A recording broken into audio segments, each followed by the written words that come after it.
श्रीपुरम नामक एक गांव में शरभैया नामक एक किसान रहता था। शरभैया, उसकी पत्नी शकुंतला, बेटा सुकुमार और बहू श्रीदेवी के साथ एक ही घर में रहते थे। जितना अच्छा शरभैया था, उतनी ही बुरी उसकी बीवी शकुंतला थी। वो हमेशा सबके साथ छोटे छोटे चीजों पे लड़ाई करती थी।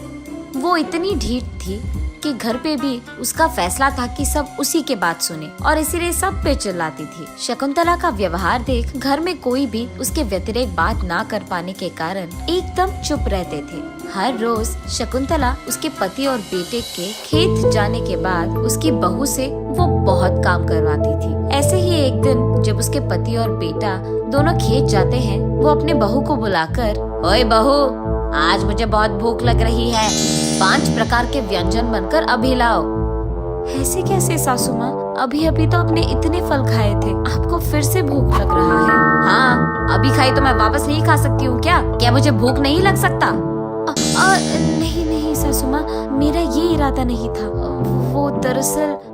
क्या बकबक कर रही हो? मेरे खिलाफ ऐसे बात करने के बजाय जाकर काम करो। जाओ, जल्दी व्यंजन सारे बनाकर मेरे पास लेके आओ। अभी के अभी 5 प्रकार के व्यंजन मैं कहाँ से बनाऊंगी सासू माँ? उस सब के बारे में सोचना मेरा काम नहीं है। हाय भगवान, अब तुम ही बचाओगे मुझे। ये कहकर वो जल्दी जल्दी वहाँ से निकलकर खाना पकाना शुरू करती है। खाना पकाने के कुछ ही देर बाद शकुंतला जोर जोर से चिल्लाने लगती है। क्या हुआ बहू, इतनी देर लगा रही हो? खाना जल्दी लेकर आओ, मुझे बहुत भूख लग रहा है। जी सासू माँ, आ रही हूँ।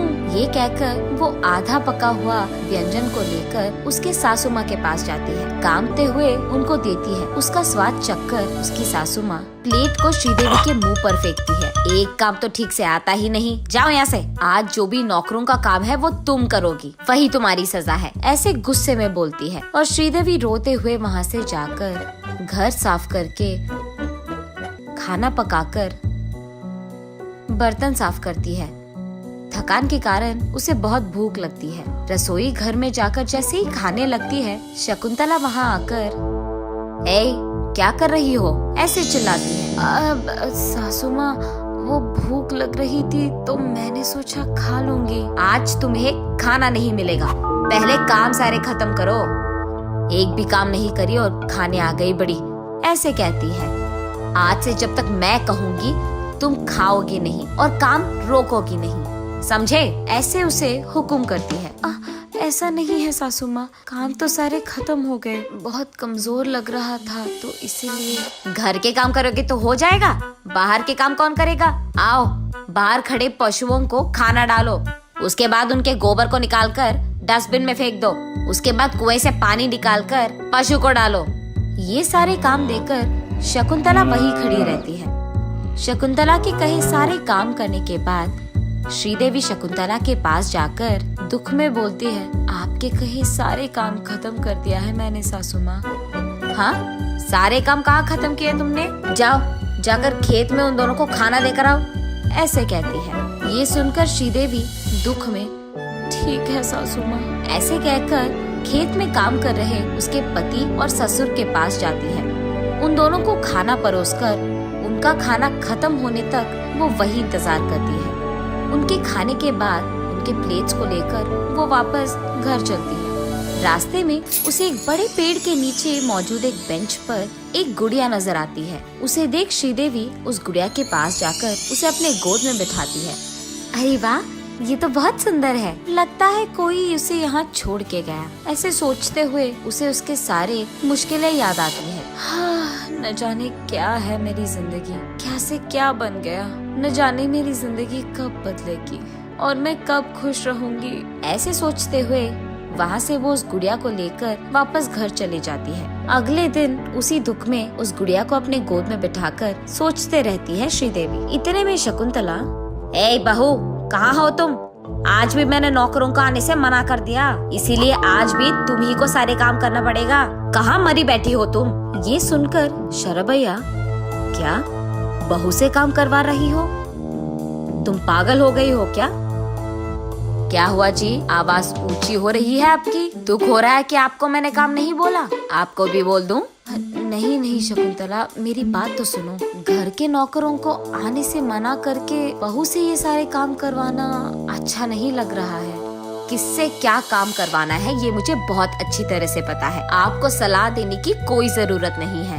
जाओ, जाकर खेती करो, वरना चुपचाप यही बैठ जाओ, ऐसे कहती है। उसकी बातों के व्यतिरिक्त बात ना कर पाने के कारण शरभैया चुपचाप वही बैठ जाता है। इतने में गुड़िया को लेकर श्रीदेवी वहाँ आती है।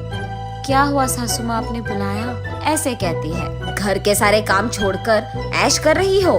मेरे सारे काम अगर ये करेगी ना तब पता चलेगा इसको कि कितना मुश्किल है, ऐसे श्रीदेवी मन में सोचती है। और बस उसके हाथ में मौजूद गुड़िया धीरे से रोशन करती है। ये क्या, ये कहाँ की रोशनी है? ऐसे उसे देखते ही रहती है कि इतने में उसके सामने बैठी शकुंतला कुर्सी से उठकर घर साफ करके पशु को खाना देकर बर्तन साफ करती है। खाना पका के ये सब देख श्रीदेवी को लगता है कि कोई जादू है। एक के बाद एक सारे काम करती हुई उसकी सास को देख श्रीदेवी चौंक जाती है। सारे काम करने के बाद शकुंतला थक जाती है। भूख लगने के कारण वो रसोई घर में जाकर खाना खाने की कोशिश करती है और बस हाथ में उसका प्लेट उसके मुंह पे खुद गिरता है। इस सब जादू को देख, अरे बहू, कहाँ हो तुम? जो काम मैंने तुमको दिया है वो सारे तो मैं ही कर रही हूँ। ये कौन सी माया है? क्या कर दिया तूने चुड़ैल? ऐसे कहती है। मैंने कुछ नहीं किया सासू माँ, लेकिन अंदर ही अंदर वो बहुत खुश होती है और उसे समझ में आता है कि शायद ये सब उस जादुई गुड़िया का ही काम है। उसके बाद शकुंतला आकर कुर्सी में बैठ जाती है। अरे बहू, थोड़ा पैर तो दबा दो, ऐसे कहती है। और बस तुरंत श्रीदेवी कुर्सी में बैठी रहती है और शकुंतला खुद जाकर उसके पाँव दबाने लगती है। हाय भगवान, ये कौन सी माया है? जो काम मैं तुझे बोल रही हूँ वो तो मैं खुद कर रही हूँ बहू। पता नहीं सासू माँ, मैं तो कुछ नहीं कर रही हूँ, ये सब तो मुझे भी माया लग रहा है, ऐसे वो मन में हंसते हुए बोलती है। ये सब देख शरभैया सोचता है, हाँ भगवान का शुक्र है, इसे सबक तो सिखाया किसी ने। ये सोचकर जोर से हंसता है।